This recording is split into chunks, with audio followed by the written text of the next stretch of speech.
Let's begin exiting the A.S.A.P lane with Alan.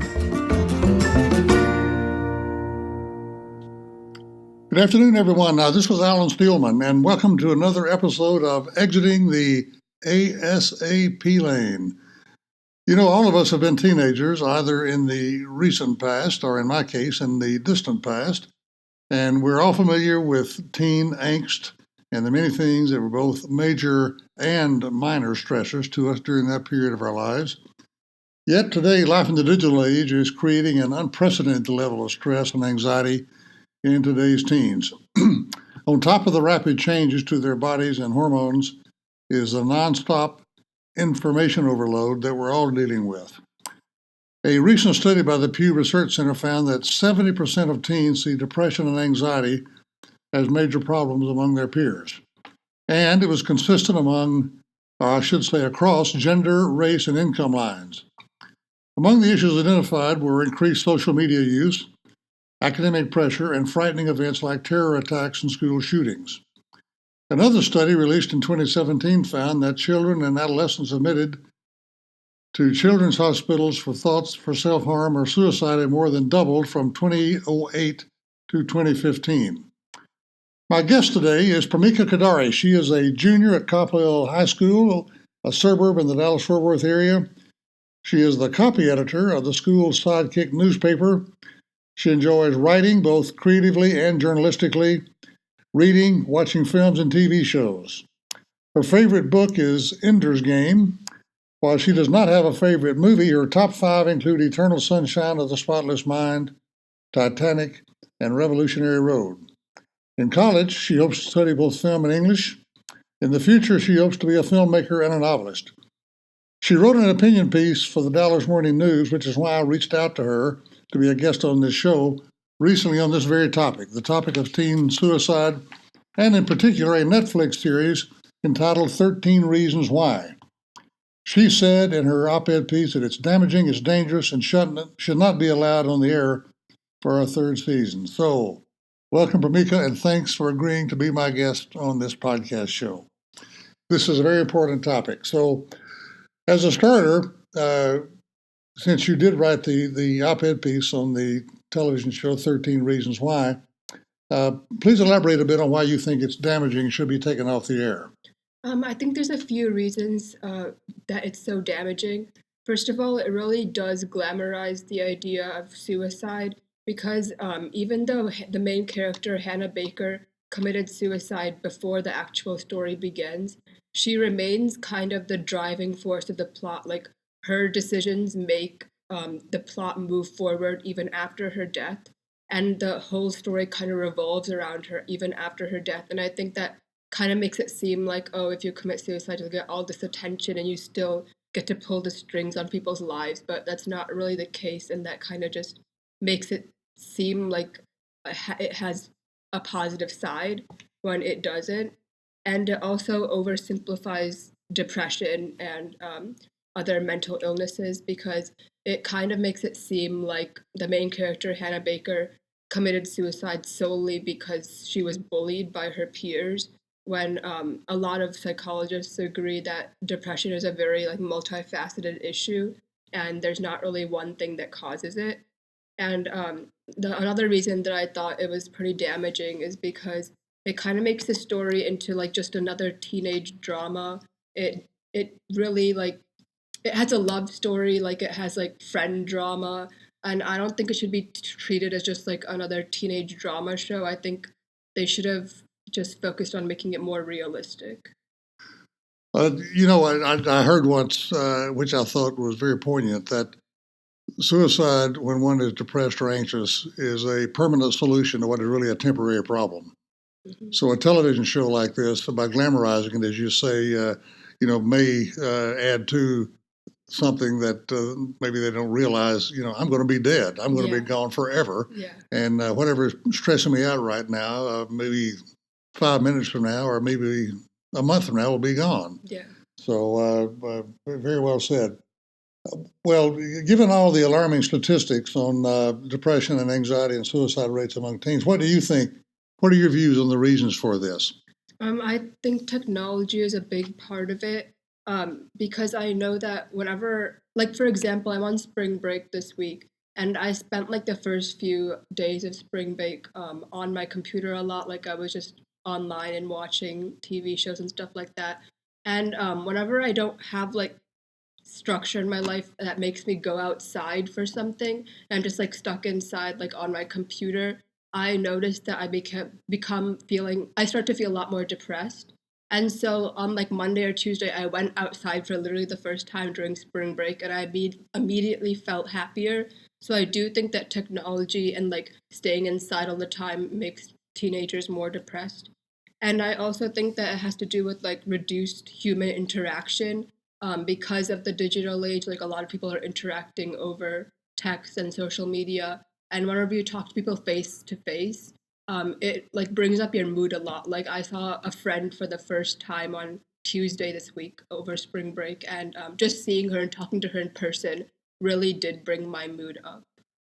Well, you make a very important point. The among the six pillars for well-being, of course, sleep and nutrition and yoga and meditation and grounding are all a part of it. But social networks and having friends that you can interact with is very important and is one of the important pillars of the six pillars of well-being.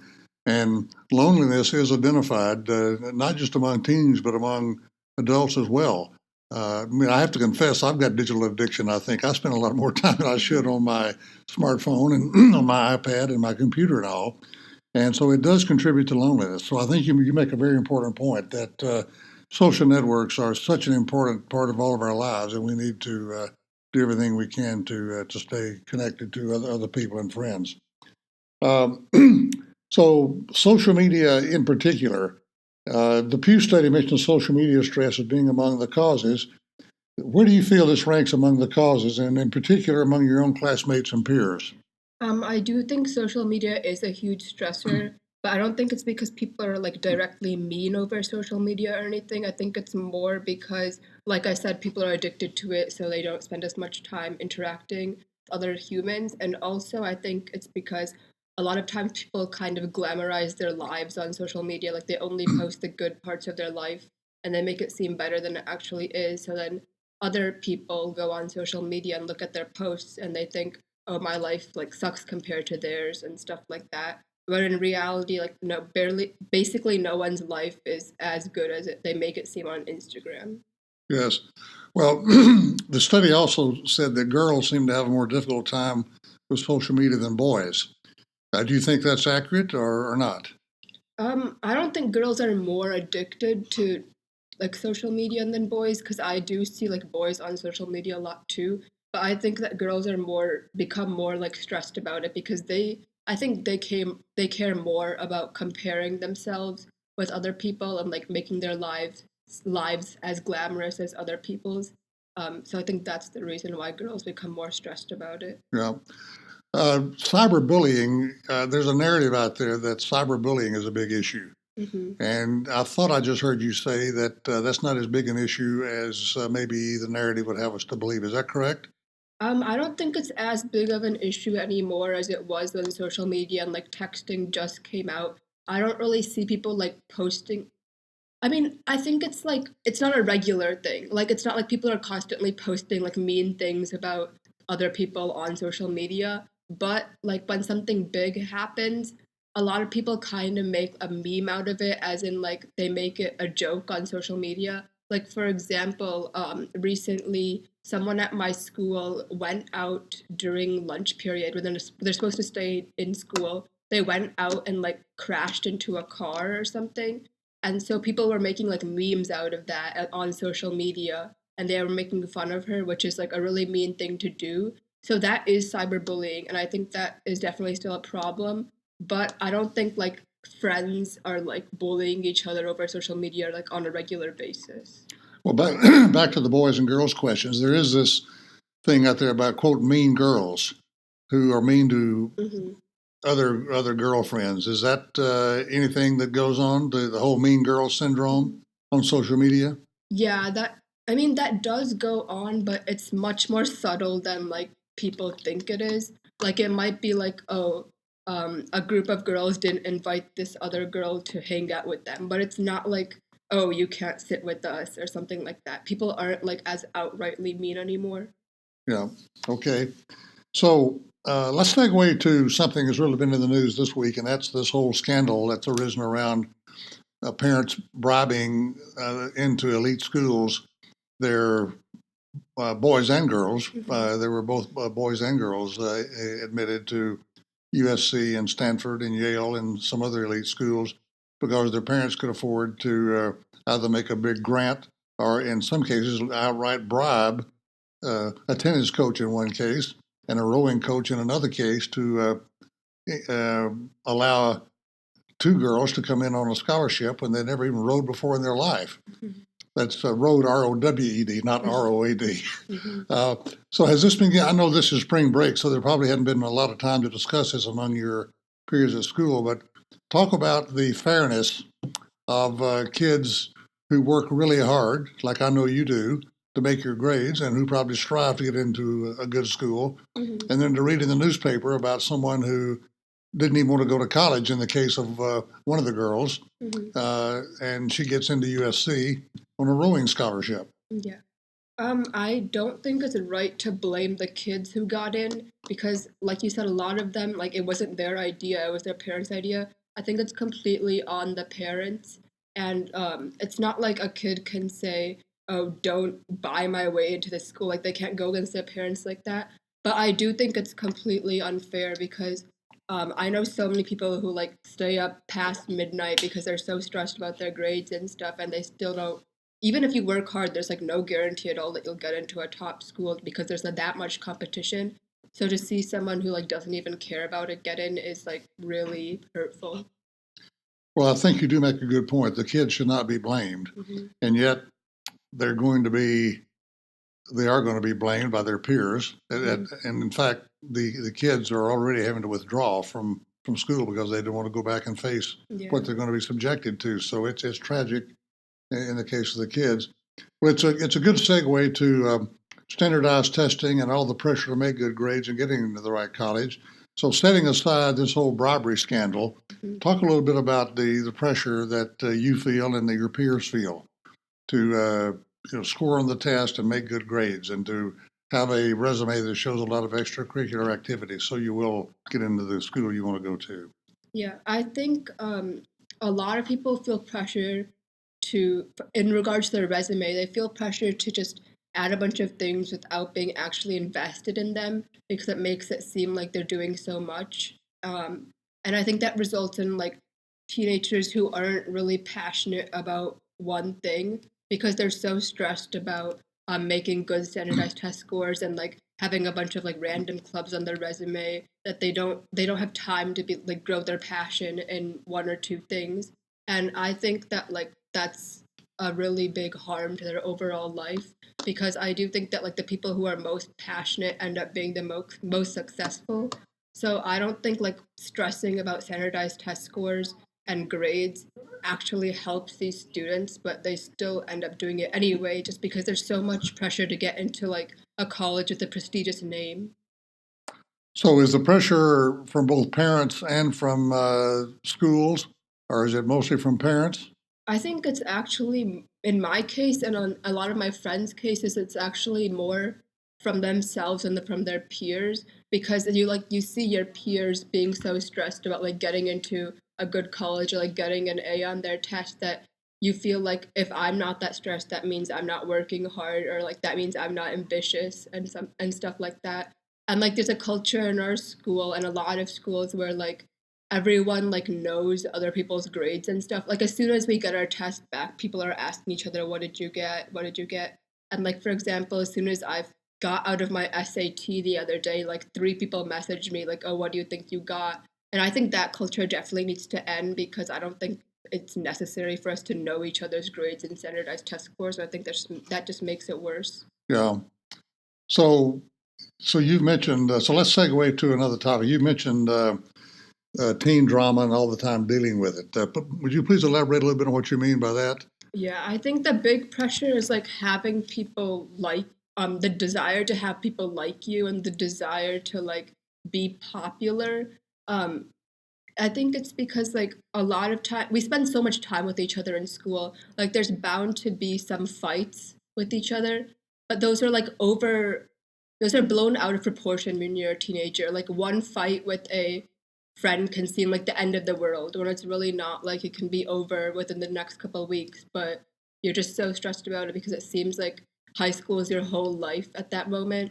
Like for me, I can't even though I'm a junior in high school, I can't really imagine my life after high school at this point because it's like it's my whole life right now. Yeah. Talk a little bit about, there have been some pretty horrific school shootings and terror attacks in recent years. Mm-hmm. Is that anything that gets much discussion? Anything that you think about a lot or that your peers think about a lot? Well, I'm in the school newspaper, so for the people around me, yes, they are informed about it and they are like worried about it. But for a lot of people who aren't involved like in the newspaper at school, they just don't know the magnitude of the issue. Like they don't realize how prevalent school shootings and terror attacks are. And I think that's why they're not more stressed about it simply because they're just ignorant of it. Yeah. So they need to be more informed on the news in Yes. general, yes. Well, I do think that's probably with teens in particular, you tend to be pretty laser focused on Mm-hmm. your own life and whatever Yeah. drama is going on in your own life at the time, which is an issue for both boys and girls.